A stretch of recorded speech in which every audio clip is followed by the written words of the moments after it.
Today, what God is speaking with you, my son. దేవుడు నీతో ఏం మాట్లాడుతున్నారు? తన వాక్యము ద్వారా, బైబిల్ గ్రంథం ద్వారా దేవుడు నీతో ఎటువంటి ప్రమాణం చేయుచున్నారు? The book of chapter Psalms 93 and verse 5 ఏం చెప్తుంది? ఏం తెలియజేస్తుంది నీకు?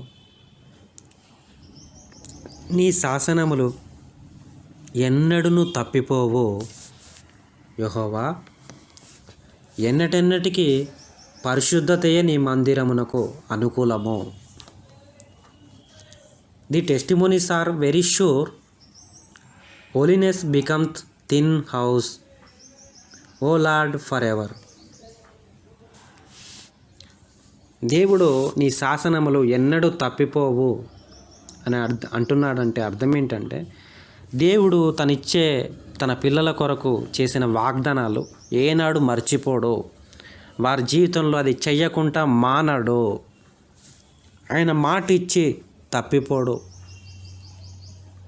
ఆయన శాసనం మీన్స్, మీరు ఏదైనా బాండ్ పేపర్ ఉంటుంది. ఫర్ ఎగ్జాంపుల్, మీరు ఎవరికైనా అప్పు ఇచ్చారనుకోండి, బాండ్ పేపర్ రాసి ఇస్తారు. ఎందుకంటే ఆ యొక్క అప్పుకు తగిన విధంగా వడ్డీ చెల్లించేలాగా మీరు అప్పు పత్రం ఇస్తారు. అలా ఇచ్చినప్పుడు దానికి ఫలం వస్తుంది, ఇంత అమౌంట్ వస్తుంది. అది మీరు మీ జీవితాన్ని నడిపించుకోవడానికి ఉపయోగపడుతుంది. అలాగా ఒక చెట్టును భూమిలో నాటినప్పుడు, ఒక విత్తనమును కొన్ని రోజులకు ఫలిస్తుంది. కొన్ని రోజులు ఎదిగి 9 నెలలు పడుతుంది ఎదగడానికి. ఒక రైతు ఆ చెట్టును వేసినప్పుడు 9 నెలలు పట్టడానికి తగిన దానికోసం చేయాల్సిన పనులన్నీ కూడా ఆ వ్యవసాయదారి రైతు చేస్తాడు. దాన్ని ఆ చెట్టు ఎదగడం కోసం ఏం చేస్తాడు? పొటాష్ అని, యూరియా అని రకరకాల మందులు పిచికారి చేసి దాన్ని పెద్ద చేసి ఆ చెట్లు ఫలములు వచ్చేదాకా కూడా దాన్ని ఎదుగుదల వచ్చే వరకు దాన్ని కాపాడుతాడు.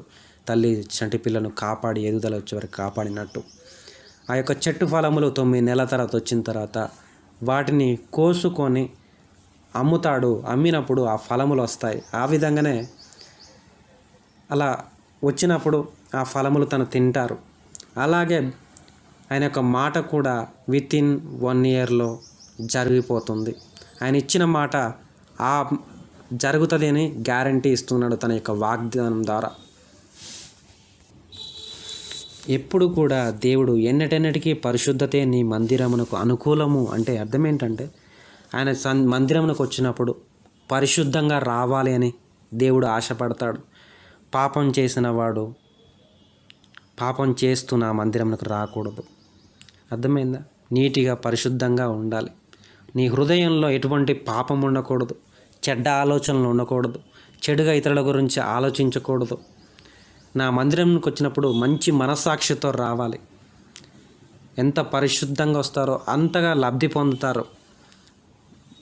ఫర్ ఎగ్జాంపుల్, మీరు ఏదైనా పార్టీకి వెళ్తారు, ఏదైనా మ్యారేజ్కి వెళ్తారు, ఎక్కడైనా ఫంక్షన్కి వెళ్తారో, వెళ్ళినప్పుడు ఫేస్ వాష్ చేసుకోకుండా, డ్రెస్అప్ అవ్వకుండా ఏయో బట్టలు పడితే ఈ బట్టలు వేసుకొని వెళ్తారా? వెళ్ళరు కదా. ఎంతో నీట్గా వెళ్తారు, రైట్? అలా వెళ్ళినప్పుడు మీకు గౌరవము, రెస్పెక్ట్ అయ్యి వస్తాయి. వారు మిమ్మల్ని చూసినప్పుడు సంతోషపడతారు. అలాగనే దేవుడు మిమ్మల్ని చూసి మందిరమునకు వచ్చినప్పుడు, మీరు నీట్గా ఉన్నప్పుడు, పరిశుద్ధంగా ఉన్నప్పుడు దేవుడు సంతోషపడతాడు. అందుకు మీరు దీవించబడతారు. దేవుని మందిరములో పరిశుద్ధంగా ఉన్నప్పుడు నలుగురు నీతో మాట్లాడతారు. నీట్గా ఉన్నప్పుడు, పార్టీకి వెళ్ళినప్పుడు నీట్గా ఉన్నప్పుడు నీతో నలుగురు మాట్లాడతారు. అప్పుడు నువ్వు ఆనందంగా ఉంటావు.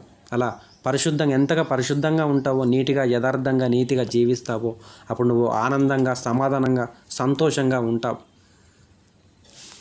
అంతే సూర్య. మీరు అలా పరిశుద్ధంగా, నీతిగా, నిజాయితీగా ఉన్నప్పుడు మీకు సమాధానం, దేవుని యొక్క వెలుగు మీపై కుమ్మరించబడుతుంది. సమాధానం అనే వస్త్రము మీకు తొరగబడుతుంది. దానినే నీతి వస్త్రము అంటారు. దేవుడు తను మాట ఇచ్చి ఎన్నడూ కూడా తప్పిపోడు. తను ఇచ్చిన మాట చేసే వరకు మిమ్మల్ని వదిలిపెట్టడు. నాకు మొర్రపెట్టుము, నీకు ఉత్తరం ఇచ్చేదనని దేవుడు తన వాగ్దానం ద్వారా మాట్లాడతాడు. ఒకసారి దేవునికి ప్రార్థన చేసి చూడండి. తను మాట ఇచ్చి తప్పడు. మీరు ప్రార్థన చేసినప్పుడు దేవుడు తన వాక్యం ద్వారా మాట్లాడతారు. మాట ఇచ్చి తప్పడు, ఎప్పుడు చేస్తాడు ఖచ్చితంగా. ప్రార్థన చేయండి.